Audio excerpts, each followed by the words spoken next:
स्वागत है आपका दी हो हल्ला में। मैं रागिनी लेकर आई हूँ आज आपके लिए लोगों की क्या राय है बजट को लेकर, क्योंकि 23 जुलाई को मोदी सरकार के तीसरे कार्यकाल का बजट पेश होने वाला है, जो बेहद अहम और ख़ास माना जा रहा है।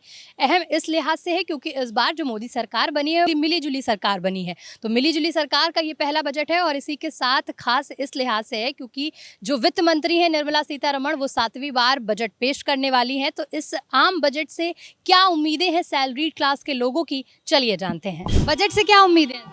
बजट से ये उम्मीद है कि अगर आएगा जो हम सैलरी वाले जो मिडिल क्लास के लोग हैं उनका कुछ टैक्स में वो किया जाए तो ज़्यादा बेटर रहेगा।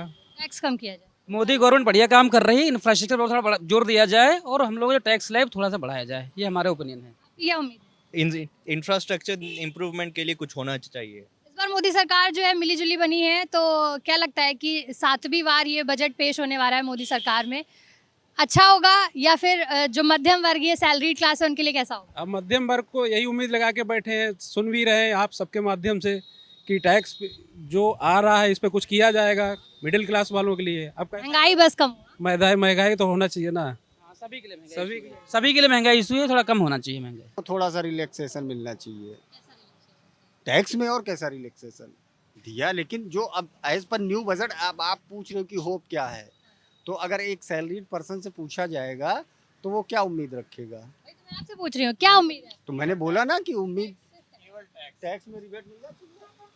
टैक्स में सही बात रिबेट नहीं मिल रहा है, रोड टैक्स, हाउस टैक्स। जो स्लैब बना रखा है उसको थोड़ा सा और कम करें। बस स्लैब कम कर लें, उससे हम लोग को थोड़ी राहत मिल जाएगी, क्योंकि हमारे हाउस होल्ड चीज़ों पे ज़्यादा टैक्सेस लगते हैं जो हमारे डेली यूजेस के हैं। बिल्कुल, जो एंजॉयमेंट वाली चीज़ें सब पे तो टैक्स लगा रखे हैं। बजट बिगड़ रहा है। बिल्कुल बिल्कुल बजट बिगड़ जा रहा है, पूरी सैलरी खत्म हो जा रही, बच नहीं रहा है कुछ। टैक्स जो लग रहा है ठीक है, लेकिन इतना नहीं। और अगर जीएसटी में इंक्लूड करें तो पेट्रोल को भी इंक्लूड करें, जिससे सब चीज़ घट जाए। अगर पेट्रोल को भी जीएसटी में इंक्लूड कर रहे हैं तो इनके लिए आएगी कि भाई ये सब चीज़ जीएसटी में ले रहे हैं। बाकी गांव से जितने लोग रिलेटेड करते हैं वो सबके जो है थाली के खर्चे बढ़ गए हैं, दाल से लेकर नमक से लेकर। इस बार कम होने चाहिए। बिल्कुल कम होने चाहिए। टैक्स रेट कम किया जाए, और क्या मतलब यही चाहते हैं हम, सैलरी पे हाँ टैक्स कम हो, क्योंकि काफ़ी ज़्यादा टैक्स रेट बढ़ गया है, तो टैक्स कम करवाना चाहते हैं। एग्जैक्टली के बजट पर क्या असर पड़ता है, क्योंकि सैलरीड हैं आप ऑलरेडी। जैसे घरेलू की बात करें तो उनके पास अलग अपने किचन का मैटर होता है, पर आपका क्या, किस बजट पर आपके इफेक्ट पड़ता है? तो जो बजट आएगा उससे आप टैक्स के अलावा और क्या चाह रहे हैं?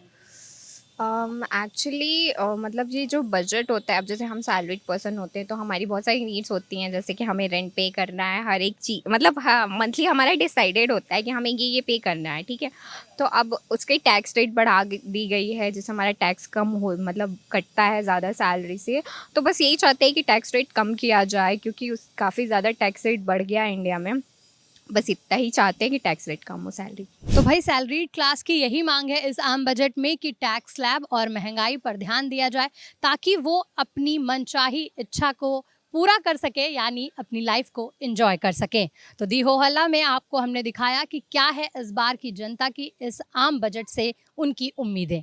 तो अगले वीडियो में फिर मिलेंगे, तब तक के लिए मुझे यानी रागिनी को दीजिए इजाज़त और देखते रहिए दी हो हल्ला।